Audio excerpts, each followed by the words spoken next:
Hai semuanya, ketemu lagi bareng Mihu di sini. Oh iya, kali ini Mihu akan membawakan alur cerita dari film Donghua yang berjudul Battle Through the Heaven. Mihu mengingatkan sekali lagi ya bahwa konten ini full spoiler.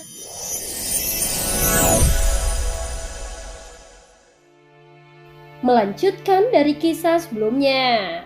Sebelumnya setelah kepergian Xiaoyan dan yang lainnya, sosok berjubah hitam muncul kembali dengan sisa jiwa Ningyao dan Tianxuan, dan akhirnya menghidupkan mereka kembali. Sosok berjubah hitam itu juga memerintahkan untuk sementara tidak memprovokasi Xiaoyan, dan fokus mencegah Daji atau tahanan roh membentuk kembali tubuhnya. Adapun Xiaoyan dan yang lainnya akhirnya tiba di Istana Su. Berapa lama lagi kebangkitan penguasa istana? Ucap Xiaoyan yang berada tidak jauh dari Yang Hongxuan tiba-tiba langsung membuka mulutnya. Setelah Xiaoyan berbicara, Yang Hongxuan sedikit terkejut. Adapun Xiaoyan perlahan menoleh dan menatapnya dengan mata dingin. Tiba-tiba pikiran Yang Hongxuan meraung karena dia menemukan tubuhnya bergetar. Seharusnya masih ada waktu setengah bulan lagi. Yang Hongxuan tidak berani membantah sama sekali. Perasaan tertekan ini menyebabkan banyak keringat dingin yang berjatuhan dari dahinya. Dia juga menyadari, meskipun dia bisa mengandalkan klan Yang Hua, namun sekarang dia tidak bisa berbuat apa-apa. Aku benar-benar telah memprovokasi orang di depanku. Aku benar-benar membunuhnya tanpa ragu-ragu, ucap Yang Hongxuan bergumam. Di saat ini Xiaoyan sama sekali tidak memperhatikannya lagi dan sedang melihat Istana Su. Tiba-tiba dia merasakan aura yang kuat. Aura ini tidak berasal dari Istana Su, tetapi itu datang dari langit. Xiaoyan melihat ada titik hitam di kejauhan, dan setiap kedipan bintik hitam akan berangsur-angsur membesar, hingga terlihat bahwa itu adalah sebuah sosok. Dan aura yang terpancar dari sosok tersebut sangat mengejutkannya. Keabadian para dewa yang lainnya. Saat sosok itu mendekat, dia langsung menatap ke arah Yongdong. Dia juga dapat merasakan bahwa sosok ini datang. Dengan niat yang buruk. Segera Xiaoyan melihat ke samping. Menghadapi tatapan tiba-tiba dari Xiaoyan, Yongdong tampak bingung dan terkejut. Adapun sosok yang muncul itu bahkan tidak mengucapkan sepatah kata pun. Dipisahkan oleh jarak sejauh ratusan kaki, dia langsung mengangkat tangannya dan menekannya dengan kuat ke arah Xiaoyan. Kelima jarinya yang semakin mendekat tampak seperti puncak gunung.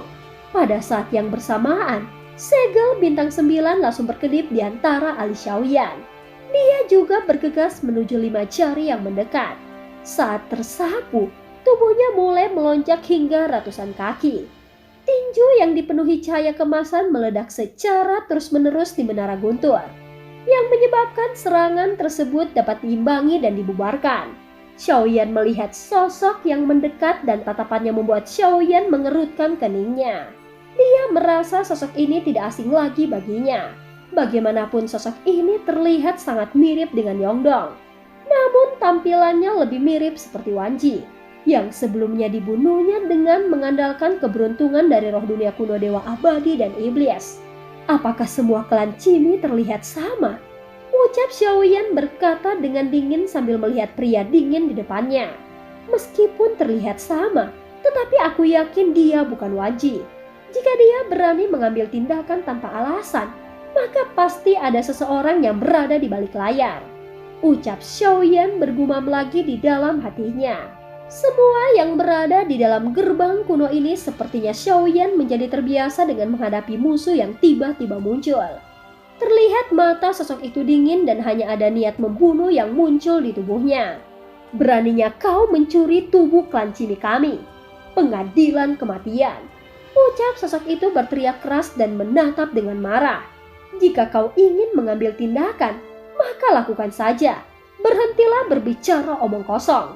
Ucap Xiaoyan berteriak balik dan tidak bisa menahan diri untuk tidak mendengus dingin. Cih, sebagai avatar, kau cukup berani melakukan kesalahan di dunia yang besar ini. Mengapa kau mengikuti kelompoknya? Setelah sosok itu selesai berbicara dengan dingin, matanya terus memperhatikan ke arah Yongdong. Xiaoyan tercengang saat mendengar ini. Wanji juga menyebut Yongdong sebagai avatarnya. Sekarang sosok ini juga mengatakan hal yang sama. Tentu saja hal ini membuat Xiaoyan menjadi semakin bingung. Yongdong, apakah dia dirimu yang sebenarnya? Ucap Xiaoyan bertanya dengan ekspresi bingung. Lalu menoleh dan memandang Yongdong, dia segera menggelengkan kepalanya dan mulai membuka mulutnya. Di klan Cimi, selama seseorang lebih kuat dari lawannya, maka dia akan menjadikan pihak yang kalah sebagai avatarnya. Aku bukan avatar siapapun. Sekarang akulah yang asli. Ucap suara Yongdong perlahan keluar dengan nada yang tegas. Setelah mendengar penjelasannya, Xiaoyan mulai mengerti. Namun dia masih merasa bingung tentang klan Cimi. Aku benar-benar tidak mengerti tentang aturan ini. Dan aku mungkin memang sudah salah paham terhadap Yongdong sebelumnya. Xiaoyan tampak sedang berpikir sambil menatap Yongdong. Siapa yang memberimu kepercayaan diri untuk mengatakan hal seperti itu? Mengapa kau tidak segera membawa avatarmu ke sini? Ucap sosok itu berteriak dengan marah lagi. Di matanya Yongdong bagaikan semut, namun Yongdong sama sekali tidak bergerak. Wajah pria itu menjadi gelap dan segera jarinya menunjuk ke arah Yongdong. Tiba-tiba cahaya kemasan langsung menyelimuti tubuhnya. Melihat ini, Xiaoyan segera bergegas ke hadapannya dalam sekejap dan langsung meninjunya. Bajingan, kau sungguh berani melakukannya di hadapanku. Suara Xiaoyan terdengar di telinga sosok itu yang terakhir sepertinya tidak menyangka Xiaoyan begitu cepat.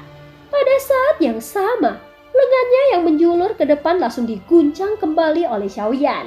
Di sisi lain Yongdong menatap Xiaoyan dengan sedikit rasa terima kasih. Namun masih menunjukkan tatapan yang rumit. Namanya adalah Wuli. Kekuatannya pada tahap keabadian para dewa tingkat pertama.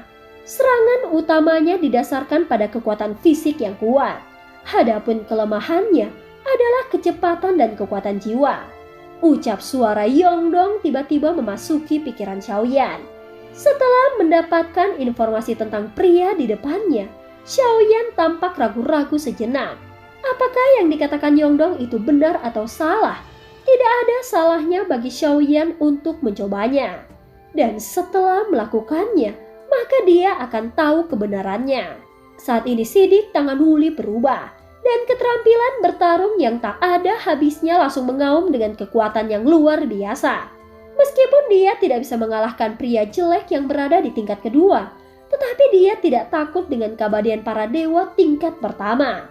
Saat keterampilan bertarung ini bergegas ke arahnya, Xiaoyan segera menggunakan kekuatan guntur ekstrim, sehingga membuatnya bisa menghindarinya. Bersamaan dengan itu, kekuatan jiwa alam Xiaoyan tiba-tiba menyebar yang membentuk lingkaran seperti yin dan yang. Bola jiwa ini adalah keterampilan bertarung yang sudah lama tidak digunakan Xiaoyan. Saat kekuatan jiwanya menerobos ke ranah alam, maka secara alami kekuatan keterampilan bertarung ini akan meningkat 2 kali lipat. Sosok yang bernama Wuli tampak terkejut. Tiba-tiba ekspresi kesakitan muncul di wajahnya.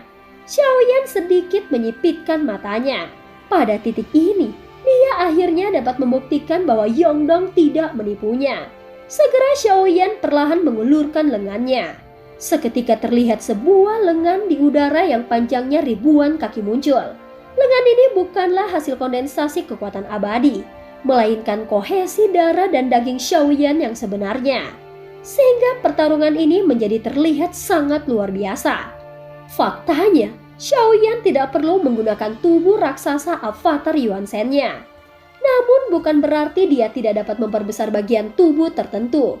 Saat berikutnya telapak tangan besar itu langsung bergerak menuju Wuli yang merasa kesakitan. Xiaoyan menjepit kelima jari Wuli dengan kuat dan tiba-tiba menariknya. Namun dia masih membutuhkan sedikit usaha untuk membunuh keabadian para dewa. Setelah melukai Wuli dengan serius, dia kemudian menyempurnakannya dengan api 3 warna. Sekalipun keabadian kaisar berada di bawah keabadian para dewa, namun dia juga dapat berubah menjadi tubuh keabadian fisik alam leluhur, sehingga dia tidak memerlukan banyak usaha untuk mengalahkannya. Aku bisa membunuh keabadian para dewa tingkat pertama dengan kurang dari 50% kekuatanku. Mengapa pria jelek di tingkat kedua itu bisa menghancurkan seranganku sepenuhnya? Meskipun ada kesenjangan yang sangat besar antara setiap level, tetapi seharusnya hasilnya tidak seperti itu. Kecuali kekuatan pria jelek itu sebenarnya tidak berada pada tingkat kedua, melainkan keabadian para dewa dengan tingkat yang lebih tinggi. Jika begitu, maka nomor 4 telah membayar harga mahal untuk permainannya sendiri. Ucap Xiaoyan berpikir sambil memandangi tubuh yang telah dia ubah menjadi arang. Setelah benar-benar tidak bernyawa lagi, barulah dia menarik telapak tangannya. Semua orang yang berada di Istana Su melihat pertempuran ini, sehingga semua orang hanya bisa menghirup udara dingin. Adapun Yang Hongxuan semakin gemetar ketakutan, dan wajahnya langsung berubah drastis. Sial, kekuatan yang luar biasa. Aku khawatir dia bahkan lebih kuat dari leluhur klan Yang Huaku. Ucap Yang Hongxuan dengan suara yang dalam. Dan cerita pun berakhir. Terima kasih udah dengerin Mihu dari awal sampai akhir ya. Sampai jumpa.